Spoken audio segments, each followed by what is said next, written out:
Hello, Sagittarius. Welcome to Creators on the Crest. My name is Stephanie, and this is a reading for the spring equinox for the Northern Hemisphere and the autumn equinox for the Southern Hemisphere for 2024. So, your theme is take flight, Saggy. I'm doing things a little bit differently than some of the other videos on my channel. So what I've done is I've gone into meditation with the Sagittarius Collective, united the greater being of the Sagittarians out there and my greater being, and using my intuition, I've really tuned into the energies of who your allies are, who your team is from the other side, from the past incarnations that you may have. So it's really getting into those energies that are supporting you. And I have some messages from Spirit coming from that. I'm going to kind of launch through these because there's a long list of stuff that I want to share with you. And then we'll close out with a tarot card. Keep in mind, these are general readings, so take only what resonates. So I got some messages from Spirit. Actually, a couple came through for you. These could be great-grandparents, grandparents, just a couple that you knew. I do not get that they're in the physical anymore.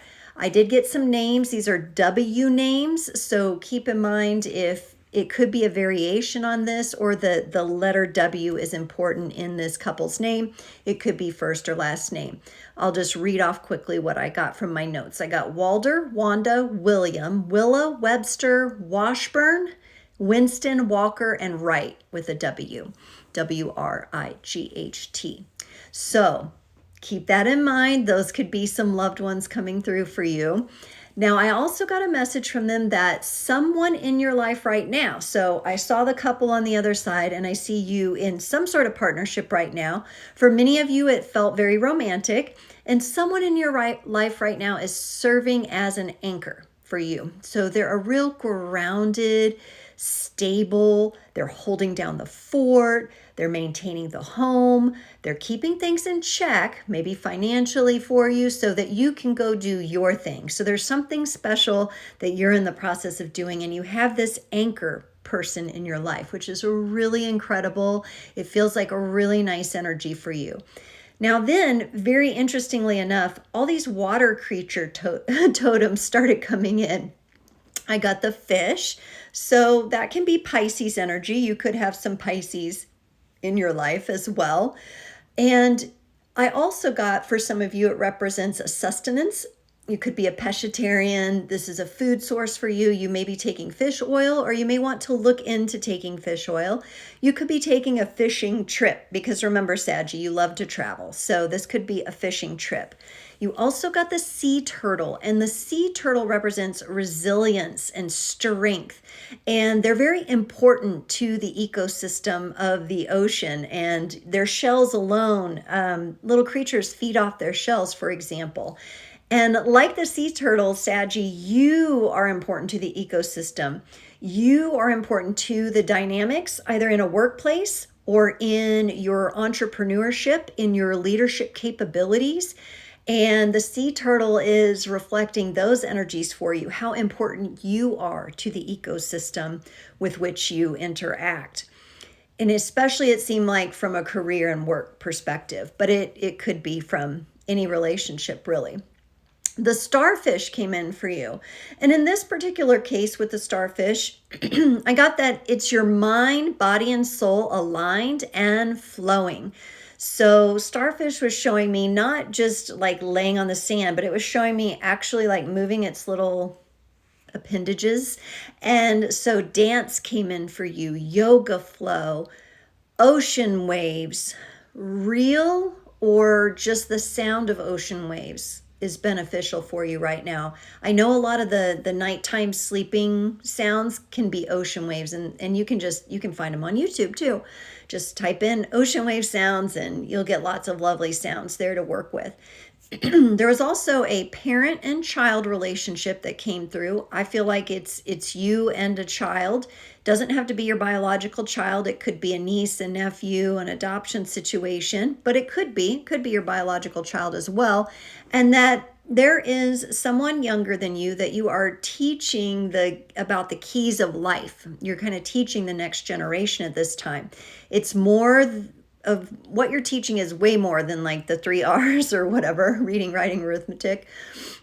You're teaching natural law, you're teaching cosmic law, you're teaching morality and the immutable truths of life. So there's some really foundational material that you are coming in to teach that younger generation, that child, or those children. So really good work there. It's hugely important for humanity. Now I have these really cool dice and I, rolled them out. They give me a sign, a planet, and a number. For the sign that you got, it was Virgo. Now, I kind of felt like this maybe tied back to some of you. Your anchor person could be a Virgo, an earth sign, someone who's very grounded.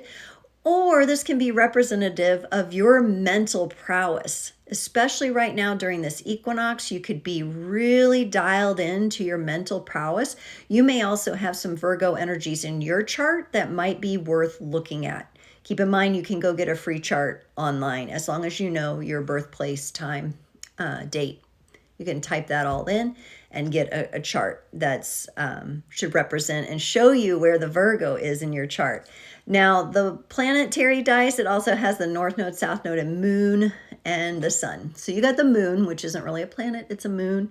But what I got from this is there's something coming up for you during this equinox season. It's like a blast from the past. Possibly you might be attending a high school reunion or some reunion of friends of sorts, or there's going to be a chance encounter that you come across. So keep your eyes open for that. The number you got was the number 4, which represents stability.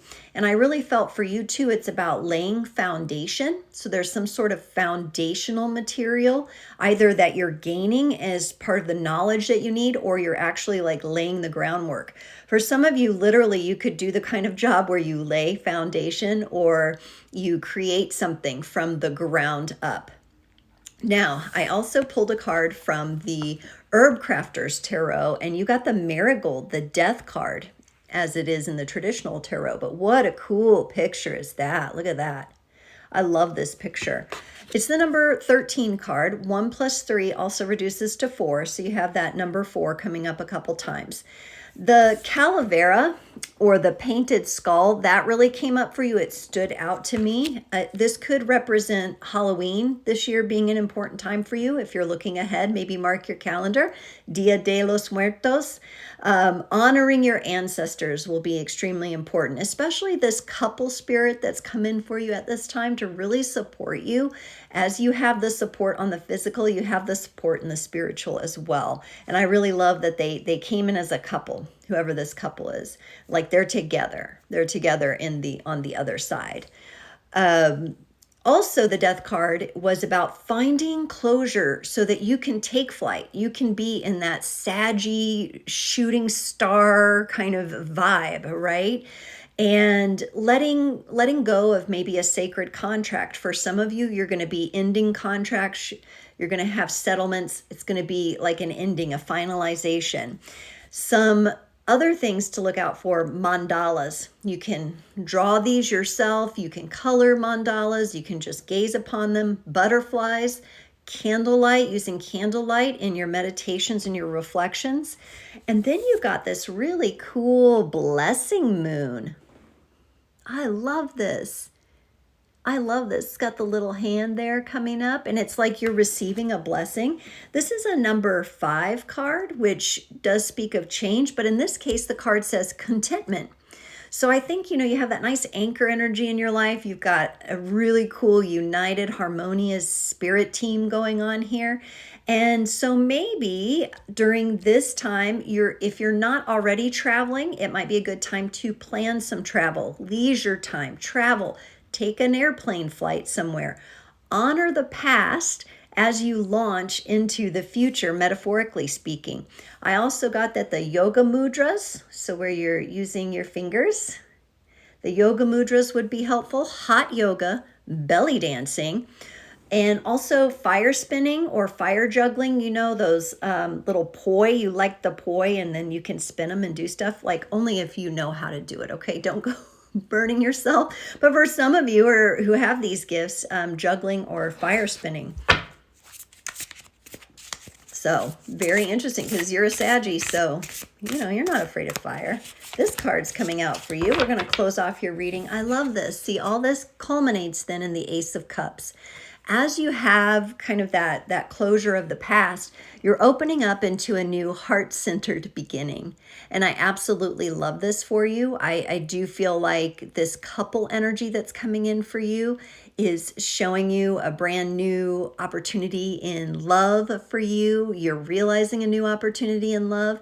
You're putting your heart forward more into your work. Really, really, really nice energy for you, Saggy, for this equinox. Please, if you resonated with this, drop a comment. I would love to know what you thought of this. Is this a little bit different style? So tell me what resonates and what doesn't, and so I could get this out to more people. And I absolutely enjoyed this so much. Thank you. I'll see you next time.